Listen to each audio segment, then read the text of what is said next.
Welcome to Overnight America with Ryan Recker on KMOX. Sponsored by Michael's Flooring, the flooring experts. michaelsflooringoutlet.com. Yeah, another hour of Overnight America.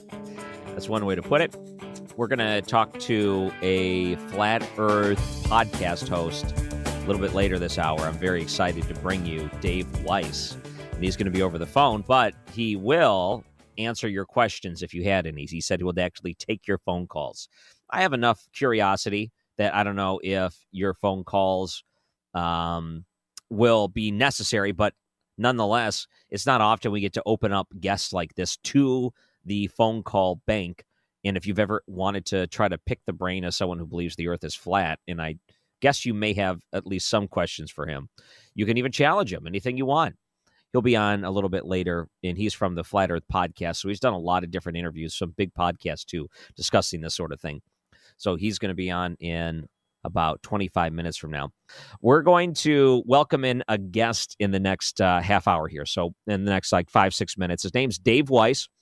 He's one of the podcast hosts of the Flat Earth podcast.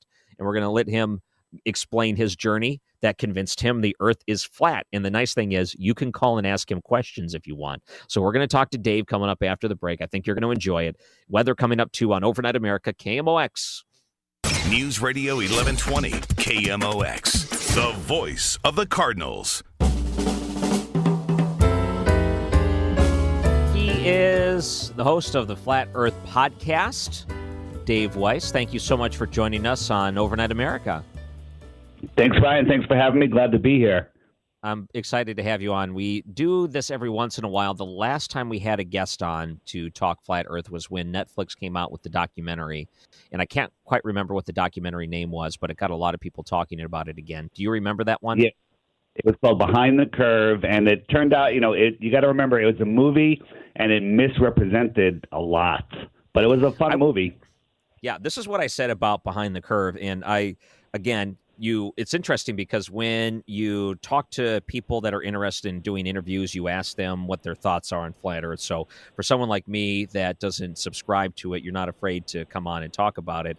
But even watching that documentary, I was thinking to myself, every time they showed someone from the Flat Earth side, they would play this cartoony music and they'd make it look like it's a giant clowny thing. And I thought, well, they're not really trying to tell two sides of the story. So that's why I brought someone on to talk about it originally. And for you, from what I understand, you were convinced one way and then you switched that you started to believe that the earth was flat. I'm kind of curious your journey of what convinced you that the earth was flat. Yeah, I'll give it to you in a nutshell. Just like everybody else, we've been indoctrinated into the ball earth before we could even speak, with Sesame Street and every movie and every, teacher had a globe. And then I was getting messages from people, hey, check out this Flat Earth stuff. And I wouldn't even look. But then I was forced to look. And I said, okay, I'm going to prove the globe. And I took the time and the effort, which most people won't do. And for 2 weeks, I tried to prove the globe, and I came up empty. And then I realized there's a problem with the globe. And 6 more years of research, I still haven't found a proof of the globe. I know that the Earth isn't a spinning ball, and I could prove it. And the people that hate Flat Earth, they have a misconception of what Flat Earth is because they ended up at the Flat Earth Society, which is a disinformation site, which just makes it look stupid. And they don't even understand what the globe model is, because if you did, you wouldn't believe it. So, the interesting thing about it is that you mentioned that's a disinformation site. And I think that when you say you believe the earth is flat, there's not one universal belief system where everyone subscribes to one thing. And I've noticed that some people believe some things, but not everything. Some people believe these other things. So why do you think there's so many people that believe the earth is flat, but don't have this sort of universal understanding of everything? Well, there's so many people that are behind the globe theory that disagree on what's out there. And they're making up new stuff every day. The flat earth, there's a lot to be discovered. I'm losing my voice a little bit, sorry.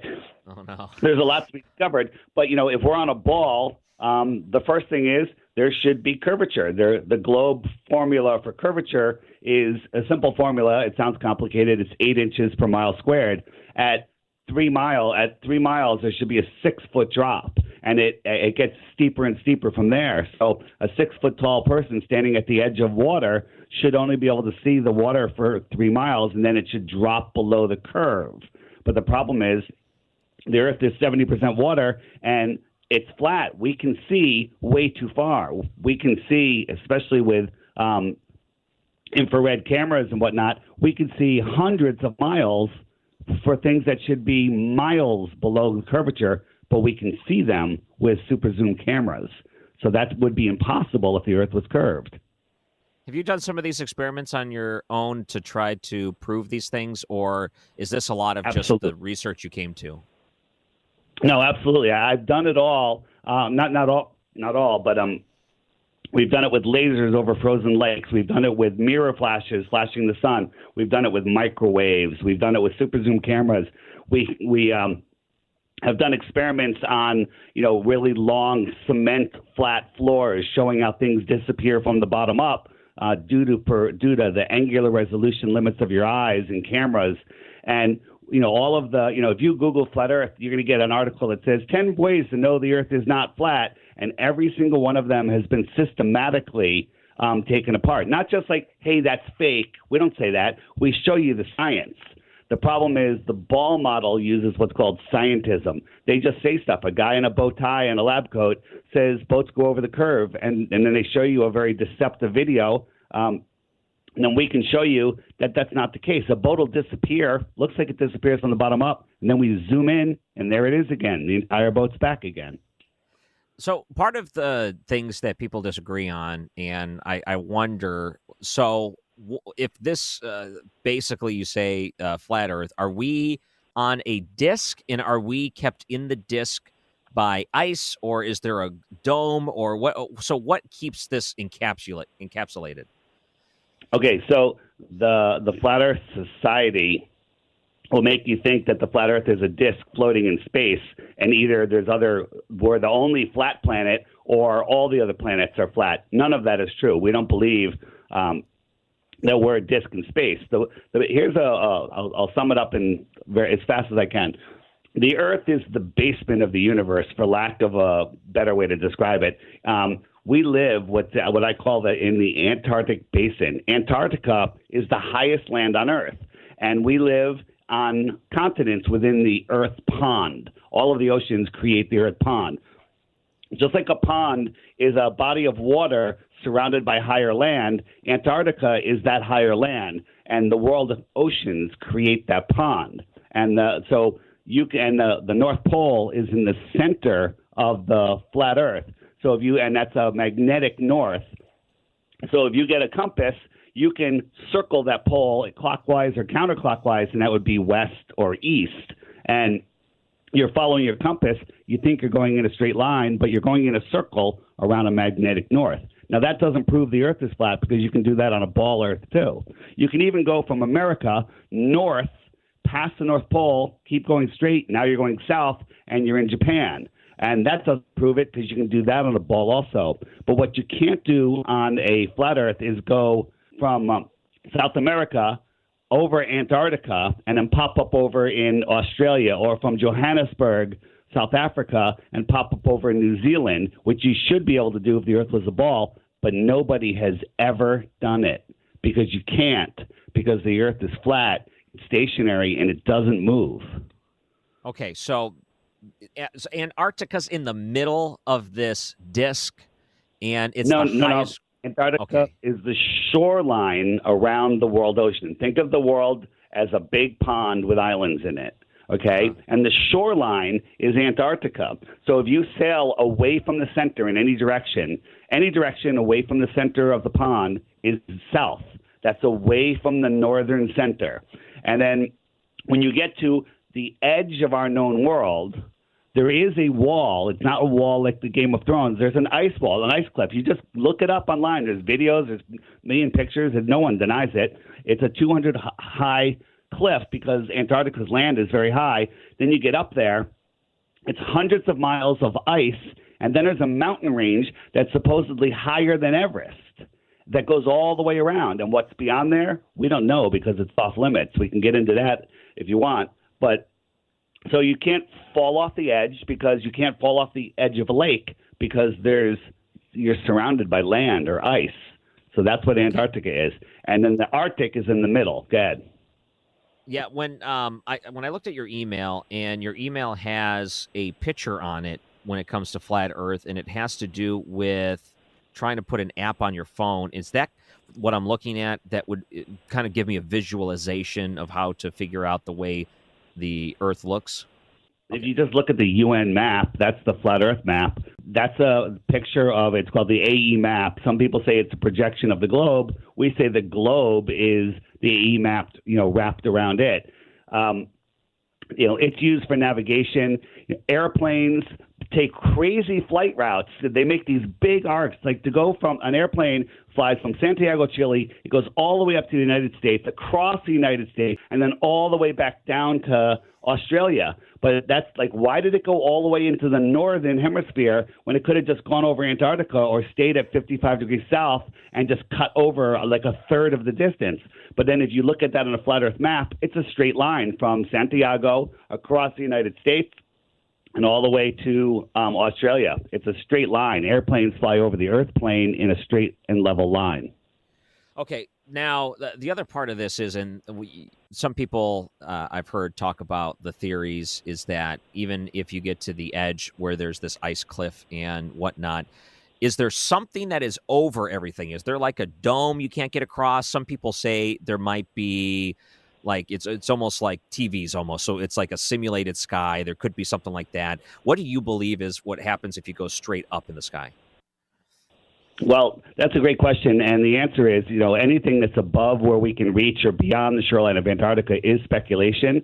And if we believe in the heliocentric model, where we live in a high-pressure gaseous world with an atmosphere, and space is a vacuum with no atmosphere, no pressure, it should just suck all the air right off Earth, just like I can suck, water or air through a straw. With the weak vacuum of my lungs, the strong vacuum of space should be able to suck the air right off the Earth, but it doesn't.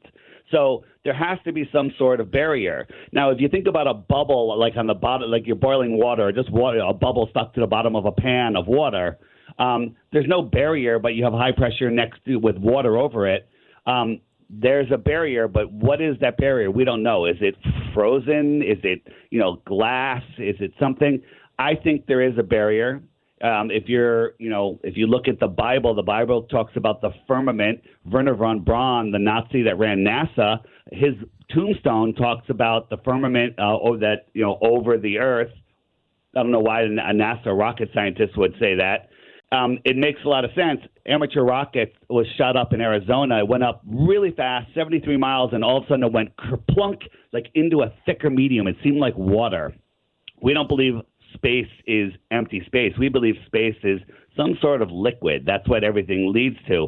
And when this rocket went kerplunk into this thicker medium, it stopped spinning, and you could see very clearly, and it turned on its side, and we could see the moon. Right? This happened in Arizona, and we could see the moon, and the moon was over Australia at that very moment, but we can see it from Arizona. Okay, there's no way, that's impossible.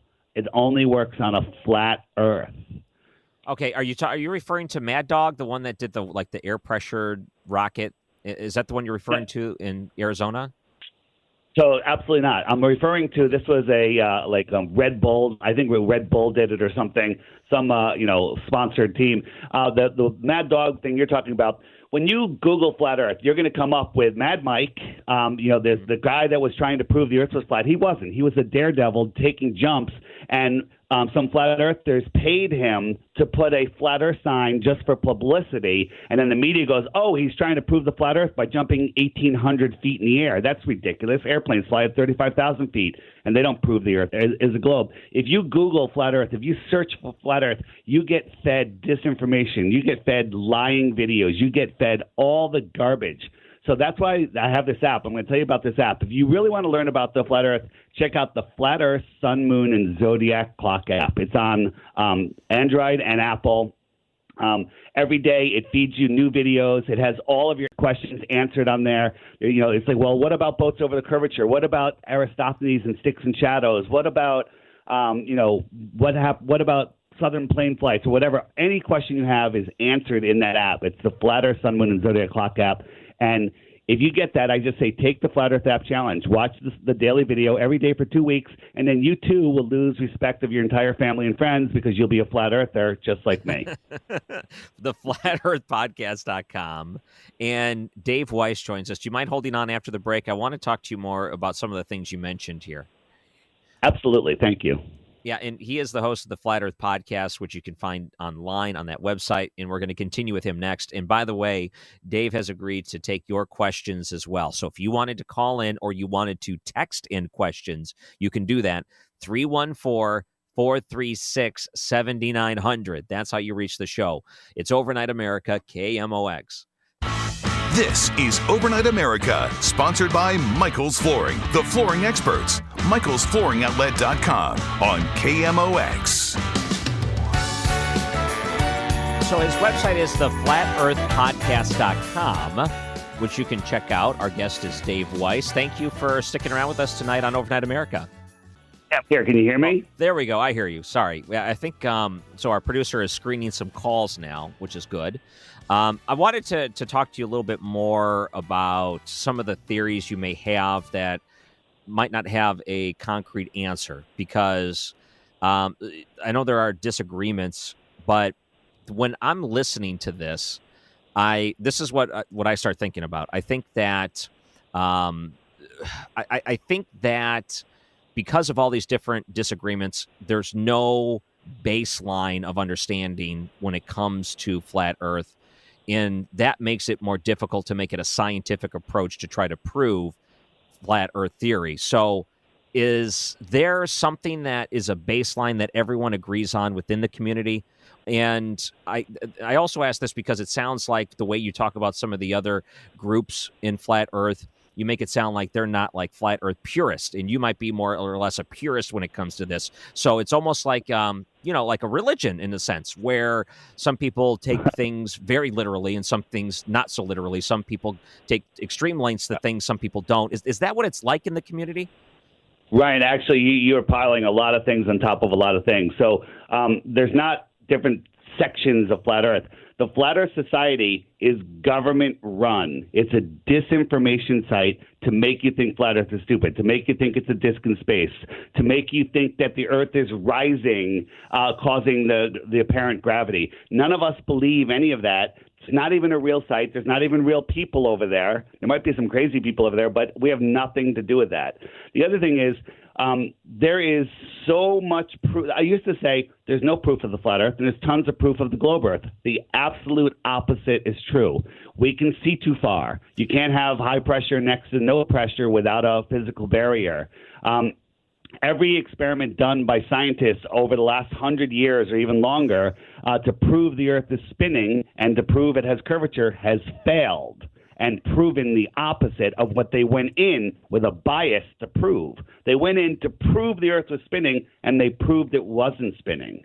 Okay? Everything we observe, you have to believe that, besides the Big Bang, nothing exploded, created everything, created a space vacuum with burning suns and rocky balls, and the Earth is spinning at 1,000 miles per hour. So if the Earth is spinning at 1,000 miles an hour, which is what you believe, when you watch the sunset, you believe that you are falling over backwards on a spinning ball faster than the speed of sound, and that's why the sun appears to go down. While you're spinning, you're orbiting at 66,600 miles an hour around the sun, while chasing the sun at 500,000 miles an hour, while moving sideways at another 1,000,000 or 2,000,000 miles an hour. That's the helio-nonsensical model, okay? And all of your senses, everything you see and observe, says that you're stationary. If there's a tiny earthquake, the tiniest earthquake, you feel it, you know it. Your ears flip out, your vestibular system tells you something's wrong. but you're having all of these motions. We're dropping at 5 miles a minute or faster if the Earth was spinning.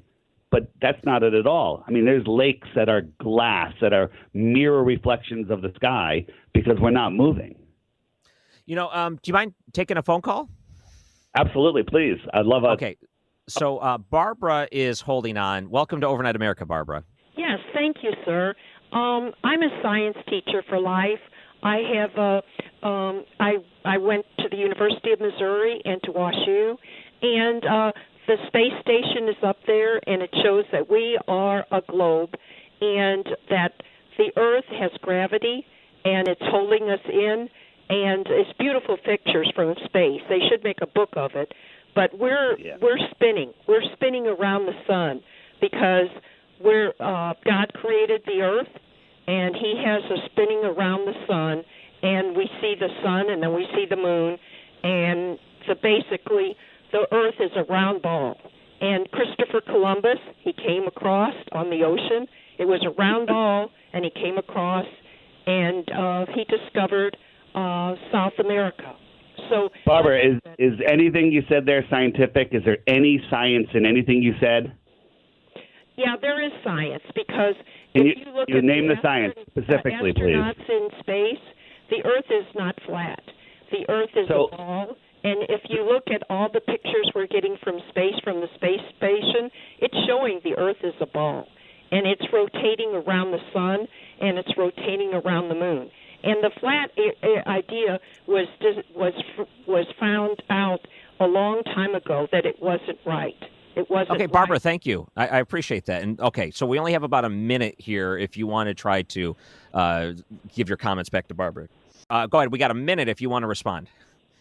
Yeah, no problem. There's nothing scientific that she said there. She's trusting that pictures from. She's saying that there's pictures of Earth from the space station. There are no pictures of the globe Earth from the space station. If you look into it, NASA admits that they don't have any pictures of space from the space station.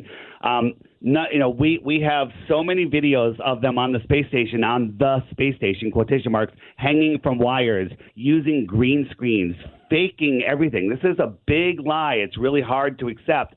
But the stuff that we see from up there is ridiculous. And then the other thing is Aristophanes, she's talking about, that discovered with sticks and shadows 500 years ago in Greece, that the Earth was curved. That sticks and shadows works perfectly on a flat Earth. And the truth about Aristophanes is there's no mention of him in any books until the 1980s, where he was inserted into the Rockefeller textbooks. He's a made-up story. The experiment has never been repeated. And even if it was, it doesn't matter, because on a flat Earth, you can have the sticks and shadows that come up with the same results. Okay. Dave, do you mind holding on after the break? I'd love to keep talking to you about this. We'll go all night, my friend. This is great. He's with the Flat Earth Podcast, and you're welcome to call in and ask him any question you want. 314-436-7900. I have a lot more to go. The Flat Earth Podcast, Dave Weiss joins us on KMOX. Welcome to Overnight America with Ryan Recker on KMOX. Sponsored by Michael's Flooring, the flooring experts. michaelsflooringoutlet.com.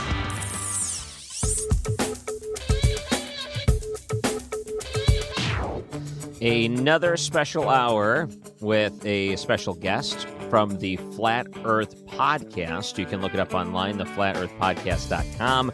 Dave Weiss, thank you for sticking around with us tonight. Thanks. And the Flat Earth Sun, Moon, and Zodiac Clock app to show you where we really live. Perfect.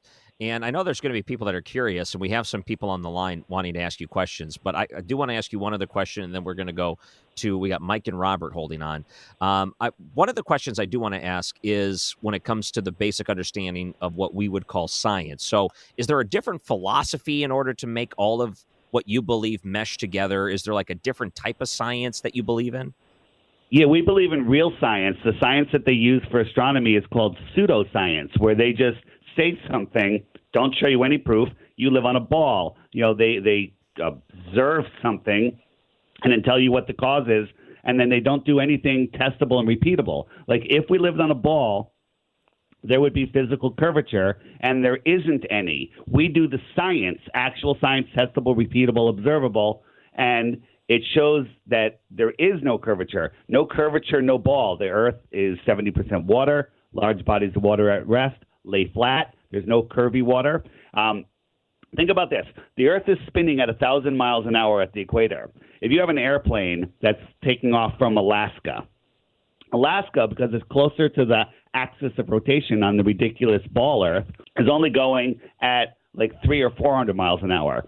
If it flew to Ecuador and tried to land on a runway that's north and south, that runway is moving sideways at 1,000 miles per hour. How is that plane going to land? Runways aren't moving. If they were moving at all, the plane would crash. Well, let's take some more calls on this because I know there's all kinds of people that have questions on it. And let's go to Mike first. Sure. Welcome to Overnight America, Mike. Hey, first of all, this is a fun topic. Thanks, guys. I'm pretty simple. Don't have a big education in science. Went to high school. But here's my question. So if we took the highest point on Earth and we went up what we perceive as the highest point, and we leveled off in a plane with a level, and you just kept flying, at some point, if the Earth is round, wouldn't you fly off the Earth? Absolutely. Airplanes use gyros that spin and hold rigidity in space regardless of the gravity or the force that we call gravity. And if the airplane turns sideways, the gyro stays level with the Earth, and that's how the pilot knows how much he's turned up and down. Gyros would make the airplane fly right off into space. An airplane flying at 550 miles an hour on a 24,901 mile around ball would have to nose the airplane down a mile every 2 minutes. When you're on an airplane cruising, when the pilot just starts to make that descent gently into your airport, you notice it. You even wake up if you're sleeping. If you're flying, you would be nosing down a mile every 2 minutes. That's faster than any descent into any airport, but we don't. Airplanes fly straight and level over the Earth plane. Airplane, not air globe. So going back to what Mike mentioned there, so why can't you just fly to this edge and just keep going? Because Antarctica is far away. You can fly there. There's the Antarctic Treaty that says no one can travel south of the 60 degrees south latitude line. And without permits and everything, they don't fly any flights over Antarctica because Antarctica isn't an island at the bottom of a ball. Antarctica is the land that surrounds us. So could you physically? Sure, you could. But where are you going to go? Compasses don't work down there. GPS doesn't work down there. It's dark out. I keep saying down there, out there. Where are you going to go? They're not going to let you fly there. You're going to get lost if you do go there. Maybe you'll crash into the dome. I don't know. I haven't been there. Yeah, but it would be to prove it, though. So why wouldn't someone at least try it? Well, people have tried, and they've been stopped by military force. Their boats have been threatened to sink. People have been arrested. And if you want to go independently explore Antarctica, it'll cost you about $200,000 in permits. You will get denied, and they keep your $200,000.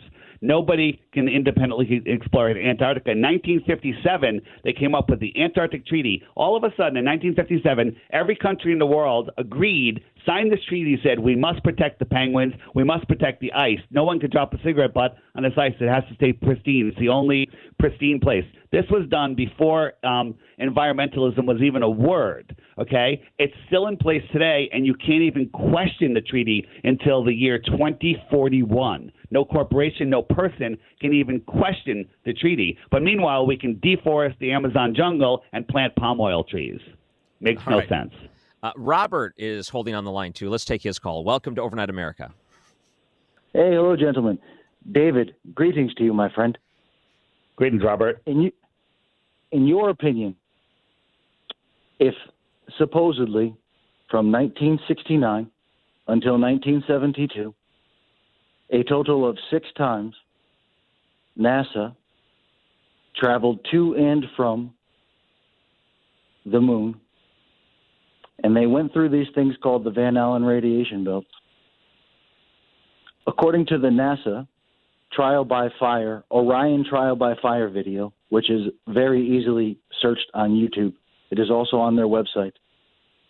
We cannot send people that far into space anymore because of a deadly radiation belts that they have named the Van Allen belts. In your opinion, how is it possible that these supposed astronauts accomplished this successfully, round trips 6 times from 1969 to 72, but they are no longer able to do that. And my last question is, I would like your thoughts on 3 quotes from people. I would like to know what you think about Neil deGrasse Tyson in the 2014 South by Southwest event where he said, "From that height, that stuff is flat." I would also like to know what you feel about the astronaut Don Pettit saying, "Well, I would go back to the moon in a nanosecond. The problem is we lost the technology we destroyed the technology to do that, and it's a painful process to bring it back again." And lastly, I would like your opinion on the quote from Elon Musk, where he says, "Oh, go ahead." I was guessing. Well, Elon Musk, that's a classic, isn't it? But the last and final one is from Robert Simon, the NASA data visualizer, Mr. Blue Marble, when he said, It's Photoshop because but it has to be. It right. has to be. And if you can comment on the aforementioned, I'd very much appreciate it. Oh, and regarding that previous woman that called, she said something very interesting. She said, God created the earth, and it does this and that, but I highly encourage her, coming from me, I am on my 3rd translation of the Bible, so no man can say, well, those have been translated.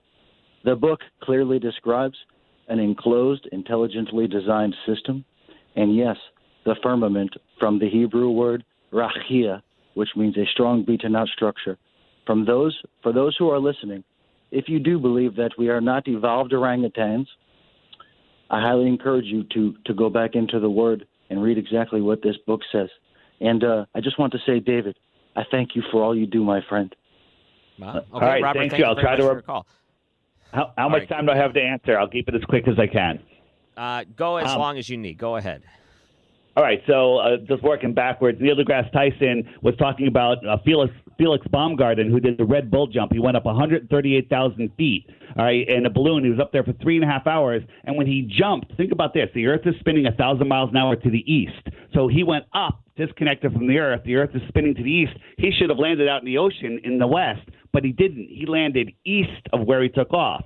And he showed a picture of a big curved Earth, but it was all New Mexico. Like the entire curve of the Earth was New Mexico. And Neil pointed out because of us flat earthers exposing that the Red Bull jump did not prove that using a fisheye lens, Neil had to make a speech, and he said, you can't see the curve of the Earth from 138,000 feet. That stuff is flat. That was his comment. The problem is every time we bust one of their lies, they move the goalpost. They just move it farther out. So now, it used to be at 70,000 feet, you can see the curve. Now it's 138,000 feet. You can't see the curve. You can't see the curve anywhere.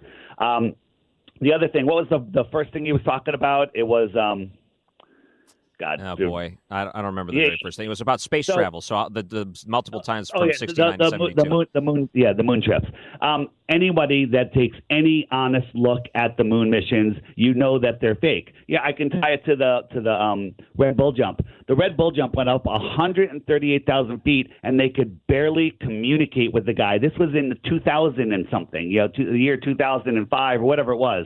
They could barely communicate with the guy from the ground directly below him, 138,000 feet up. They were losing comm. But in the 1960s, President Nixon on a landline phone can talk to the guys on the moon without a delay, with a perfect connection. Okay?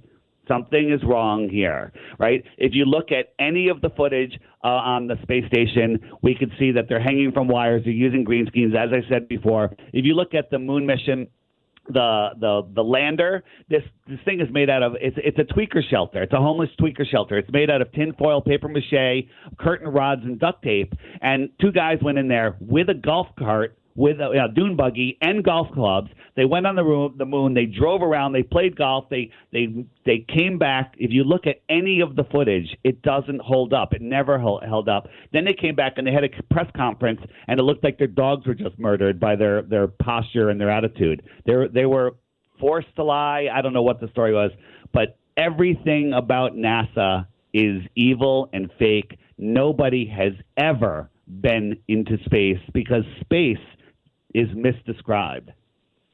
All right, so I have one last question for you, and we can we can wrap it up after this. And I think this might be the thing that a lot of people do wonder. So why teach the otherwise? Why would there be this giant conspiracy? Yeah. Why would there be this giant cover up of the truth?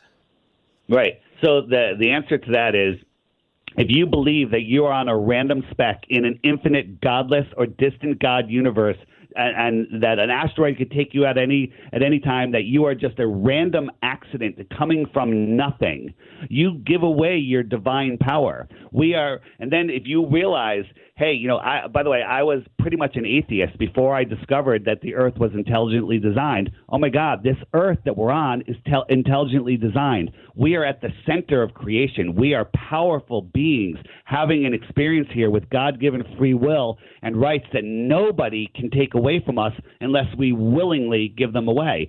So the elite are luring our souls away. Our goal here on Earth is to maintain control of our soul and not sell our soul and not lose our way. We're having a journey here in this realm that we live in, and they're convincing us that we are meaningless, that there's nothing more, and that we are powerless. But once people realize we're in this created place and that we are special and that we are powerful, then they can't affect you.